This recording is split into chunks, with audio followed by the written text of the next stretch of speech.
Comment augmenter sa capacité spirituelle?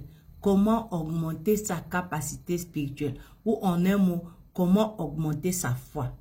Aujourd'hui, il y a beaucoup de gens qui veulent être capables de guérir, faire des miracles, avoir des dons de discernement, avoir les dons de la Bible. Mais ils ne savent pas comment faire. Et les autres qui pensent que c'est facile. Il suffit seulement qu'on t'impose les mains pour que tu puisses faire les miracles. Il suffit seulement qu'on t'impose les mains pour que tu puisses gagner les combats. Il faut qu'on te délivre pour que tu puisses sortir de tes problèmes. Frères et sœurs, c'est pas ça, hein. C'est pas du tout ça, hein. La délivrance qu'on vous chante là, c'est pas la délivrance que tu as besoin, hein. Tu as besoin d'augmenter ta foi. Tu as besoin d'augmenter ta capacité spirituelle pour faire face aux situations de ta vie comme un bon guerrier. Parce que tant que la vie avancera, tant que la vie sera, les problèmes seront. Tant que nous serons dans ce corps-là, tant que nous serons dans cette chair-là, tant que nous serons dans cette vie, il y aura toujours les problèmes. Si jusqu'à présent tu n'es pas encore abonné, abonne-toi pour qu'on puisse grandir et se fortifier ensemble. 2 Corinthiens chapitre 10 verset 15. Paul nous dit, ce n'est pas hors de toute mesure, ce n'est pas des travaux d'autrui que nous nous glorifions, mais c'est avec l'espérance, si votre foi augmente, de grandir encore davantage parmi vous, selon les limites qui nous sont assignées.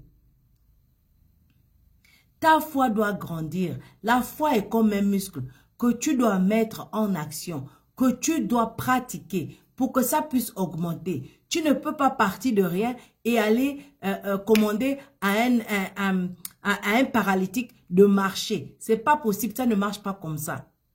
Ta foi, tu dois la pratiquer. Prenons l'exemple de David. David a commencé à tuer. Il a tué le lion et l'ours lorsqu'il était caché. C'est lorsqu'il était caché. Il a eu le courage de tuer l'ours et l'ours. Le lion et l'ours. C'est pourquoi quand il s'est retrouvé devant Goliath, il n'a pas eu peur de Goliath. Parce qu'il avait la capacité. Il avait déjà la capacité. Il savait qu'il était capable de faire face à un problème plus grand. Parce qu'il a déjà fait face au petit problème qu'il a eu. Mais toi, tu as une petite mal dedans. Au lieu de commander le mal dedans et de partir, tu pleures, tu vas à l'hôpital.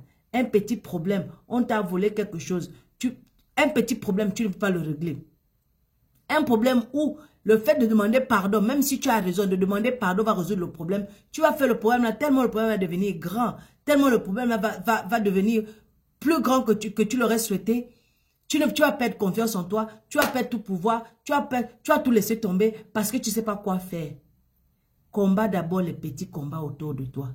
Au fur et à mesure que tu vas combattre les petits combats, au fur et à mesure que tu vas commander la maladie de partir, au fur et à mesure que tu vas gagner, au fur et à mesure que tu vas voir les miracles s'accomplir, au fur et à mesure que tu vas voir la guérison s'accomplir, au fur et à mesure ta foi va grandir. Et au fur et à mesure que ta foi grandit, au fur et à mesure ça va te donner la confiance de faire encore plus, de convoiter encore plus et de tester encore plus.